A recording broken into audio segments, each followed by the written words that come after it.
Oh, it's my intro again. This happened last time, didn't it? I think so, yeah. Hey everyone, welcome to week 3 of the MBL. Woo! Woo! Yay! Team Flawless v Team Jamie. Jamie, yes. The three-headed snake. Team Jamie. You have no idea how much it would mean to me if we somehow beat this and I rubbed this in Keen's face. You have no idea. Oh, yeah. I don't think that Keen even cares about winning for the differential or anything. I think it's really pride because he'll never hear the end of it. Yeah. Oh. Especially since they don't want to be losing to us. Like that will just their record is just going to start hurting if they lose to us. Absolutely. So you might see on the screen that we've only got 6 mons instead of the 8. The reason why, on Beryl's side, she's going to have Tentacruels the 4th, and I'm going to have Serena. But we're bringing these 6. Just with their team, this is what we need. That's just to throw them off, potentially. Yeah, there's, these are just the 6 mons we're bringing. We don't really need anything else, nothing else that's useful, so those are the mons we think that will best throw them off. Because we have a weird sort of, trying to throw them off. We've predicted what they're going to bring, what their team's going to be, and we've figured out how to beat it, hopefully. Do you want to get the ball rolling on your side? Yes, so I am the Mammoth Swine Infernate Hoopa side. We'll just start with Mammo. Just choice Scarf, because this is one fast pig, and he's just gonna be trying to fire off either earthquakes or icicle crashes, maybe some rock slides, and then Fisher's just really a last-ditch effort if, just for whatever reason, it's okay, we have a 30% chance to win or not. It's just there, because what else are you gonna put on there? On a Scarf? Exactly. And then we have just enough speed where we'll outspeed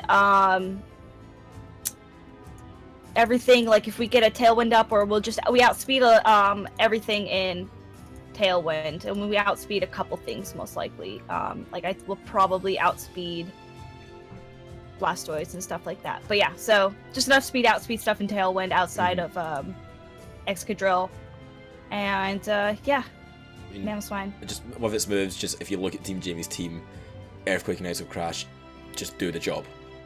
There's literally nothing else needed there. It's just simple, out, boom, boom, boom. Hopefully, if all goes to plan. Hopefully we'll put in some work this week. So if they hopefully do not get off a Trick Room. Yeah, that's the goal, is to stop any Trick Room. What do you want to go over on your side? I've got my gear in at the top, but I really want to go over Togekiss just because of the last minute plan that we just had. Yeah. So we were originally going to do Protect, Follow Me, Tailwind, Tri-Attack with leftovers. But Helping Hand, and then we'll come to it, Beryl's Infernape, Mach Punch, can kill their Excadrill. And if we do that, we can pretty much win. Just about. So yeah, we're going for the gutsy, out there play that if we pull off, fantastic. And we're hoping that they don't expect it, because this is Helping Hands, Pokemon XD Gale Darkness. So we're hoping they don't expect it. Yeah, it should be a fun set. And then the Charty Berry is to resist any rock protect attacks. from T-Tar.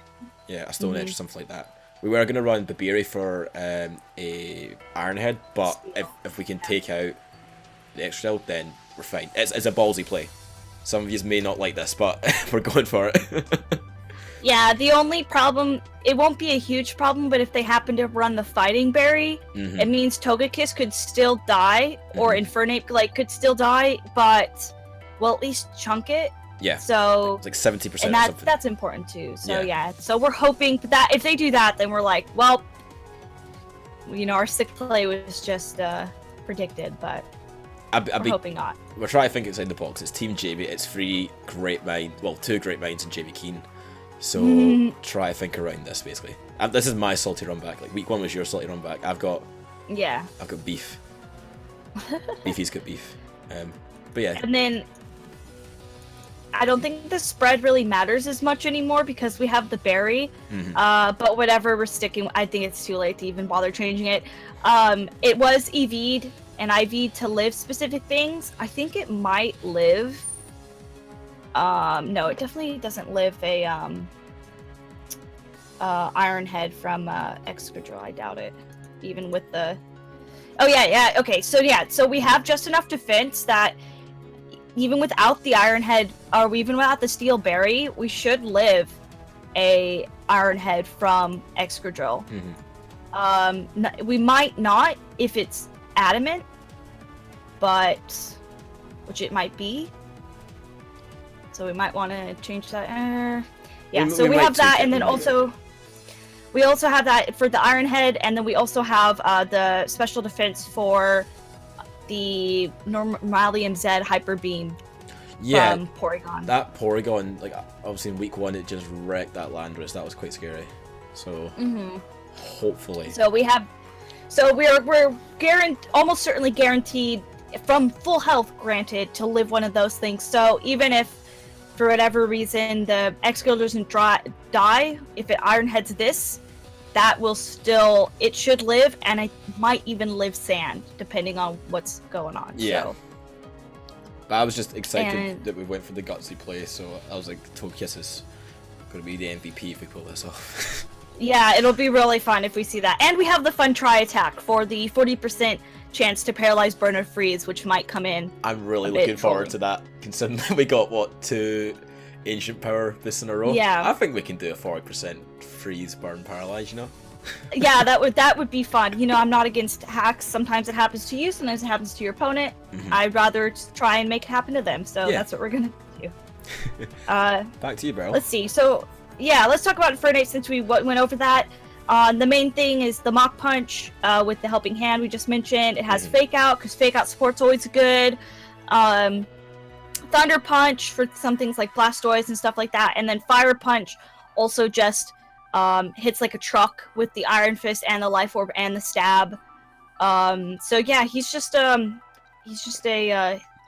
strong boy. He has the damage. I mean, even with Mega Venusaur and its fat, like Iron Fist, Stab, Life Orb, Max Attack, it's still going to do a good chunk to it. They don't have Mega Venusaur.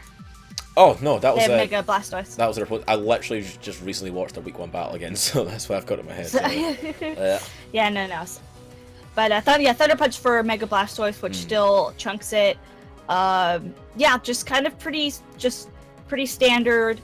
And we thought about going Choice Band, but because with the Helping Hand, we don't think it's necessary, and then that still gives us some options here. So, yeah.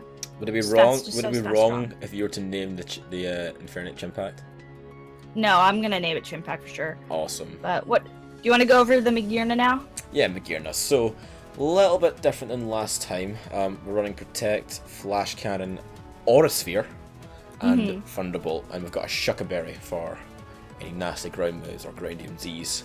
I mean, Thunderbolt was so useful in the last game, well, the first game actually. And again, with Mega Blastoise on the field and how fat and disgusting that is, it's useful in that. Also, they've got Rotten Fam, it'll do a chunk to that. It's a good overall move. Flash Cannon, of course. Flash Cannon, T-Tar, bye-bye. It's Aura Sphere as well, T-Tar, bye-bye. And Excadrill. Look, Excadrill and T-Tar are the scary ones, really. They're the scary ones today. Yeah, especially for Magearna. Most other stuff we're not too worried about. And then even stuff that's like maybe not super effective, once we start getting boosts, that doesn't really even matter anymore. So, because we can, from +2, we can OHKO Mega Blastoise with Thunderbolt. I believe +1 Aura Sphere guarantees OHKO's Excadrill. Flash Cannon, I believe, without a boost kills T-Tar. Yeah. Yeah, I mean, strong. Let's get Magearna to MVP number 1 this time, because MVP number 2, we're second in the power rankings from week 1, which is interesting. Nice. I hope. But hopefully we still do stay there. Yeah, so we're doing okay so far, and yeah, we just need to this week we're gonna try to use Magearna, I think, more as like a bomb as opposed to trying to just keep getting set up. I think that I don't think it'll actually get as many kills as we think. I think that it might finish off a couple mons, but I'd be surprised just with how everything else is set up if it got more than 2 kills, which is fine. 2 kills, like if it gets 2 kills, that's great still.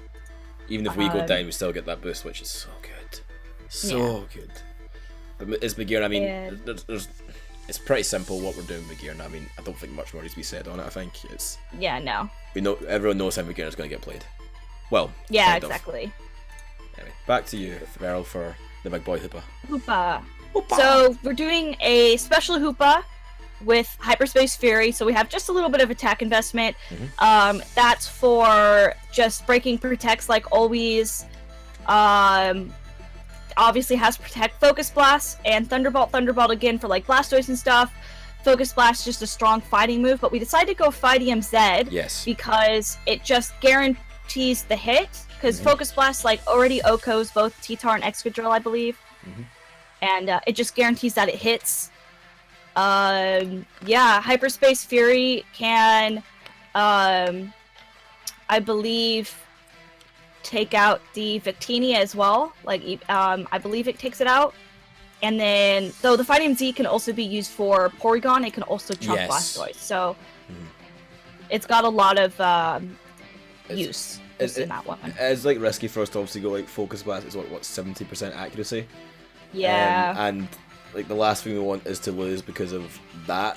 That's why Fighting Z is just a guaranteed we knock out one of their mons, which will be useful. Yeah, so we don't have to risk the miss, but we do have the option of using Focus Blast still if we do have a situation where it is worth it.